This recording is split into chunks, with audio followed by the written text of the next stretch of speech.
I've got 2 bevies today because I'm sick as fuck. Why? Because I've been treating my body like absolute shite, going twice a month up and down like all of California basically. Apart from that, we're back outside in the beautiful porch. Anyway, let's get into the intro though. Let's get into this video, girls. Hey YouTube world, it's Mara and welcome back to my channel. Welcome to my channel if this is the first time watching me. Thank you for sticking around. I really appreciate it. Also, I just want to say like the biggest thank you for 500 subscribers. I feel like that was a number that I've been chasing since I was a little girl, and I'm gonna do a whole video celebrating 500 subscribers, but I just want to say a big thank you. Anyway, today's video is about moving away and becoming your dream self. Just kidding. Okay, I'm not saying you have to move away, okay? Because that's a ridiculous amount of money. But I feel like I mean it in the sense of like just secluding yourself for a minute, because let me tell you, I feel like that is how I became the person that I've been dreaming of becoming for so long. And I feel like to get to this point, I kind of have to take you guys backwards and walk through, bless you, and walk through what the past used to look like. When I was like 18, I would read all of these self-help books on how to become like the best version of you and and you know, how to manifest, and watch all of these like self-help gurus, and it became so much of my personality. After that phase was over, I feel like the one thing that I truly got from all of those self-help books was just that I have to make the choice. Like at some point I actually have to take action. I can't just keep reading all of these books and hope to just someday, boom, become the person of my dreams. I actually have to step into it and take actions and make changes in my life, and I can't keep choosing the same habits, the same routines, the same structure that I already have. But anyway, I feel like for a short time I kind of accomplished what I wanted to accomplish, and I became a better version of myself. And then I feel like I started going out more, I started having more friends, and I feel like I love the saying of like, I don't know where I heard it, but I feel like I heard it somewhere on the internet. You're the average of the 5 people you hang around with the most. I think something along those lines. Maybe I'm going out on a limb here because I definitely feel like I easily get influenced by the people around me, but I feel like for most of us, and like I said, maybe I'm going out on a limb here, but I feel like most people don't even consciously register that they're being influenced by the people around them. At least for myself, I get so wrapped up in what everyone else is doing that I so quickly would push my hobbies, my interests to the side, because I just wanted to be, I think I wanted to be accepted, and I wanted to be thought of as cool, and I wanted like some sort of like friendship connection, not realizing how damaging that actually is to myself, because everything that made me I just erased to be accepted. And you realize, and now that I'm saying this out loud, I realize it's not really friends, because if you have to erase a huge part of who you are to be accepted by a group, those are not your friends. Damn, that bird was going off. Thank you. I love the background support. Where was I going with that? The thought train left my brain. Yeah, maybe I'm going out on a limb here, but I feel like that's a lot of people, that you just get carried away in what your friend group is doing and wanting to be in the know of what they're up to and what's cool and what's relevant. And a lot of times you just I don't want to say forget, but you subconsciously just push away what you like to do to always be in what they're doing. But I feel like I was definitely feeling like I needed to go hermit mode for a little bit before we even moved, because I was just like, damn, I miss a lot of my hobbies. I miss all of those huge components of myself that I brushed away. So then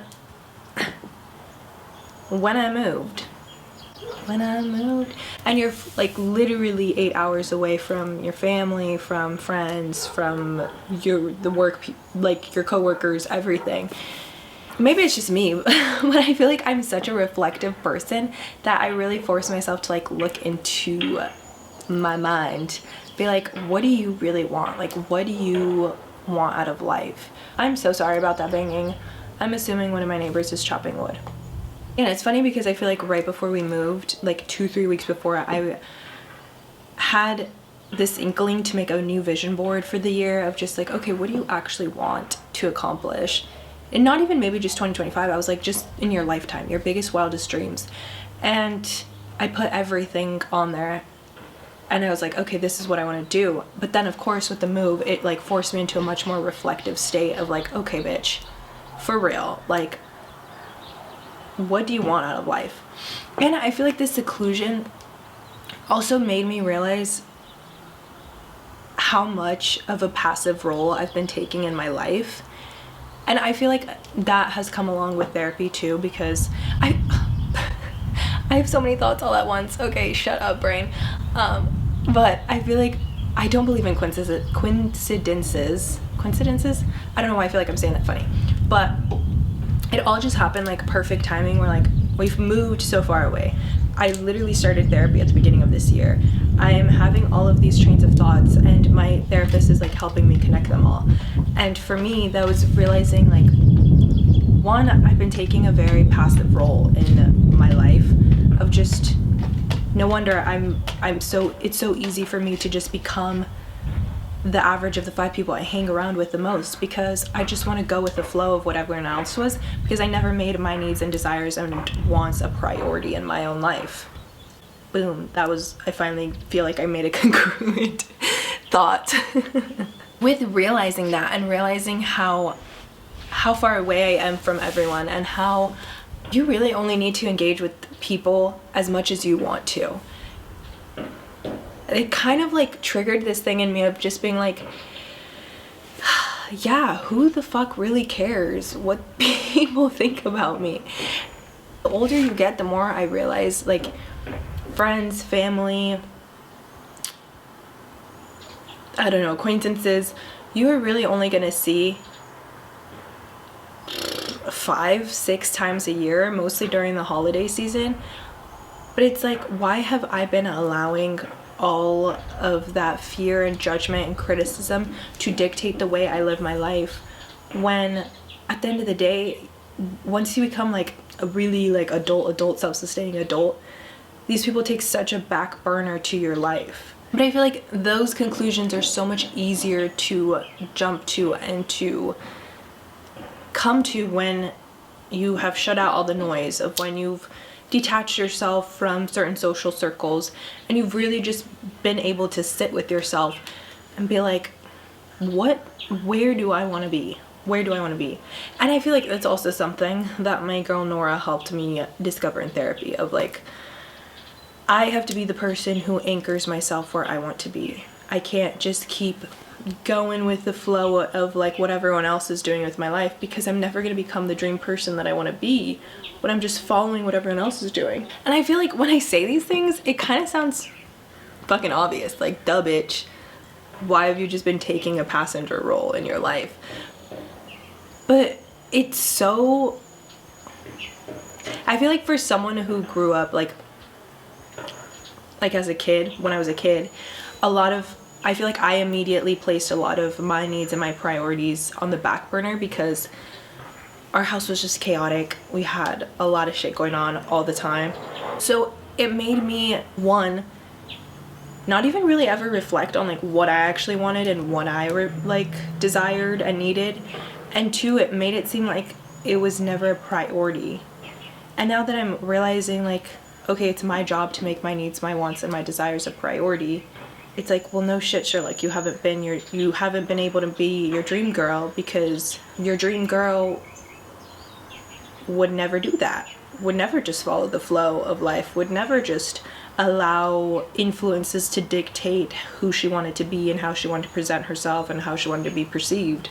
Like, duh. But I feel like I always go back to this mentality of like, because I mean, it's so easy to be like, hindsight was 2020, and you know, I should have been taking a driver's seat my whole life, da da da. But it's like, once, yeah, but I didn't know I was even in the passenger seat for that long. I didn't realize my whole life I've been taking a passenger seat role in my life.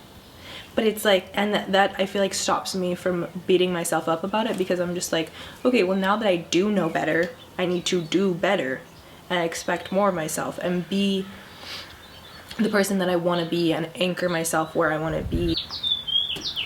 I know I should not be drinking coffee because milk is bad for your throat when you're sick, but it's the one thing that brings me joy. Let me live. Let me live.